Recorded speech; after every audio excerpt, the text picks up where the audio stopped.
করতে পারেন সেটা হচ্ছে অ্যাটাচড ডিট্যাচমেন্ট স্টাইল প্র্যাকটিস করতে পারেন। মানে আপনি ফিজিক্যালি আছেন কিন্তু ইমোশনালি এই লোকগুলোর কাছ থেকে একটা কাট অফ করে নেওয়া বা দূরত্ব বজায় রাখাটা আমার মনে হয় আর কি বেটার হবে। মানে ফিজিক্যালি প্রেজেন্ট কিন্তু ইমোশনালি বা মেন্টালি না, কারণ আপনি নিজে এদের কাছ থেকে সেই সাপোর্টটা পান না।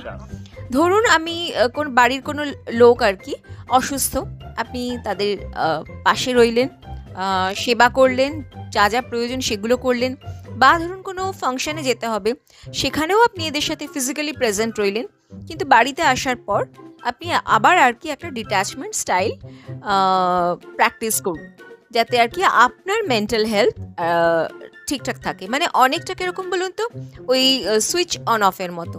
মানে প্রয়োজনে আছেন, আপনার পক্ষে যতটা মানে আপনার কর্তব্যটুকু আপনি যতটা সম্ভব করছেন, কিন্তু ইমোশনালি একটা ডিট্যাচমেন্ট আপনি এদের সাথে বজায় রেখে চলছেন। করে দেখুন, যদি উপকার পান তাহলে অতি অবশ্যই কমেন্টে একটু জানাবেন।